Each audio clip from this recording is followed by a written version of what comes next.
Injustice in science part 3।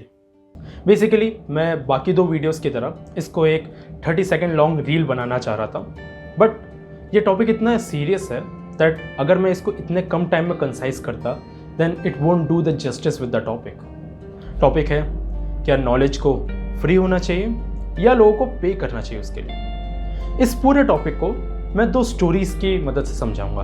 पहला है एक स्टूडेंट के पर्सपेक्टिव से और दूसरा है एक साइंटिस्ट के पर्सपेक्टिव से। सो लेट्स से मैं एक रिसर्च स्टूडेंट हूँ जो कि अपने अंडरग्रेड या मास्टर्स में है और उसे कोई रिसर्च असाइनमेंट करना है या फिर कोई रिसर्च प्रोजेक्ट करना है, और उस रिसर्च प्रोजेक्ट को करने के लिए मुझे उससे रिलेटेड पेपर्स चाहिए। तो मेरा प्रोसीजर क्या रहेगा? सबसे पहला कि मैं जाऊँगा गूगल स्कॉलर पे, वहाँ मैंने अपना रिसर्च टॉपिक टाइप किया और उससे रिलेटेड पेपर्स ढूंढे। अब जो पेपर में मुझे सबसे ज़्यादा साइटेशन मिलेंगे या फिर मेरे जो भी क्राइटेरियाज रहेंगे जो सबसे ज़्यादा फुलफिल करेगा, मैं उस पेपर पे जाऊँगा और वहाँ क्लिक करूँगा। बट वेट, ये पेपर तो पेड है, इसको परचेस करना पड़ेगा मुझे। तो जब मैं इसकी प्राइस देखता हूँ it's extremely high.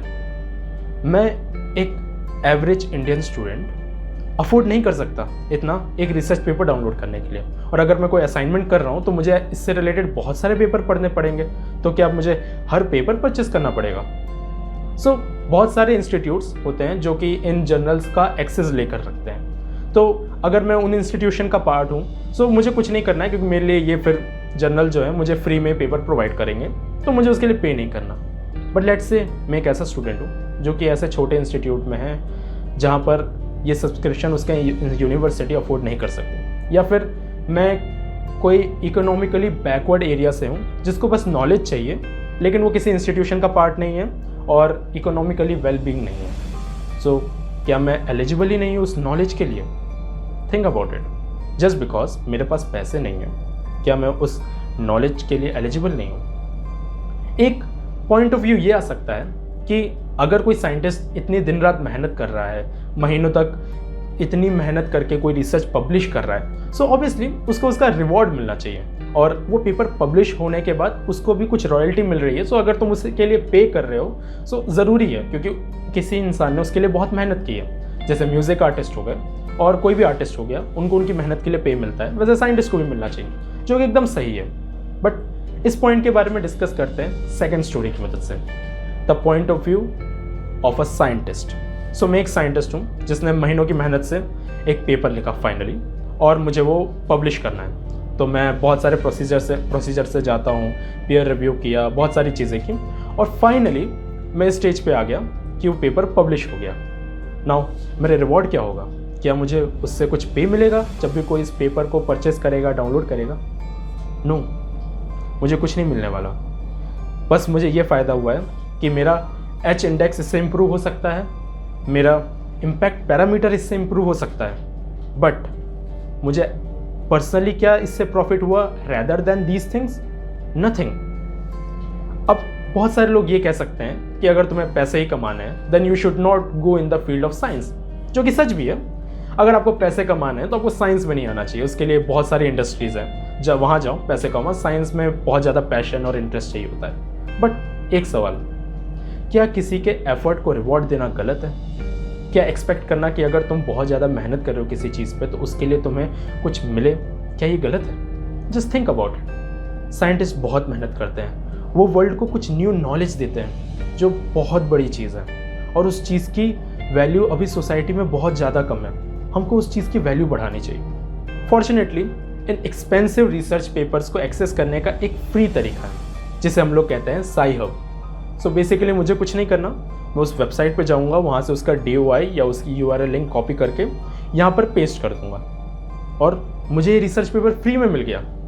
Now SciHub obviously एक इल्लीगल चीज़ है, बट जस्ट बिकॉज कोई चीज़ इल्लीगल है क्या वो गलत है? बेसिकली SciHub कर क्या रहा है? नॉलेज को फ्री में ही तो प्रोवाइड कर रहा है, और क्या किया? ऑब्वियसली आप कह सकते हैं कि ये पायरेसी है, और पायरेसी हमेशा गलत होती है। सो लेट्स से अगर म्यूजिक इंडस्ट्री में पायरेसी हो रही है, सो जो रॉयल्टी उस आर्टिस्ट को मिलने वाली थी वो उसको नहीं मिल रही, जो कि बहुत गलत है, इसलिए हमको नहीं करना चाहिए।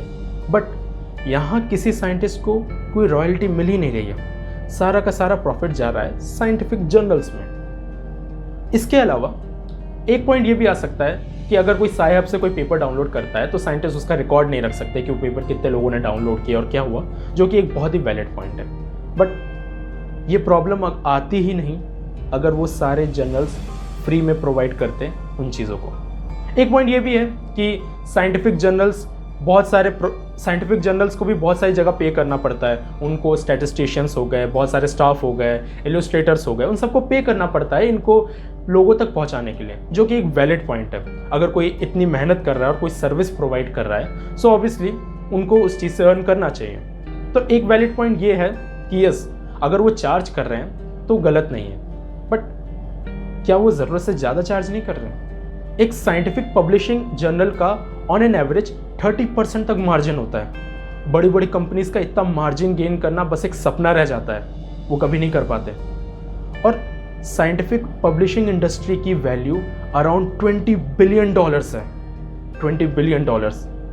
इंडियन म्यूजिक इंडस्ट्री की वैल्यू इतनी ज़्यादा नहीं है जितनी साइंटिफिक पब्लिशिंग इंडस्ट्री की है। जबकि साइंटिफिक पब्लिशिंग इंडस्ट्री एक बहुत ही छोटे सेगमेंट को कवर कर रहा है और म्यूजिक इंडस्ट्री इतने वाइड रेंज को कवर कर रहा है, स्टिल इसकी वैल्यू इतनी ज़्यादा है। सो डोंट यू थिंक कि जितना चार्ज करना चाहिए ये उससे बहुत ज़्यादा चार्ज कर रहे हैं? और अगर चार्ज कर भी रहे हैं सो उसका एक पार्ट इन साइंटिस्ट को मिलना चाहिए जो उसके लिए इतनी मेहनत कर रहे हैं, उसकी रॉयल्टी उनको मिलनी चाहिए। ऑब्वियसली मैं जो बातें बोल रहा हूँ बोलने में बहुत अच्छी हैं और अप्लाई करने में बहुत मुश्किल है, बट अगेन जब हम लोग इस बारे में बात नहीं करेंगे, हम इसका सॉल्यूशन कहाँ से लाएंगे? इस टॉपिक पे एक बार सोचिएगा। और अगर आपको लगता है कि एक बहुत वैलिड पॉइंट है और इसके ऊपर हमें कुछ करना चाहिए, इसके ऊपर अवेयरनेस बढ़ानी चाहिए, so please share this video और अपने आसपास लोगों से इस बारे में बात करिए कि क्या चेंजेस ला सकते हैं। बिकॉज जब तक हम लोग इस बारे में बात नहीं करेंगे तब तक उस बारे में चेंज लाने का फर्स्ट स्टेप भी शुरू नहीं होगा। Thank you very much.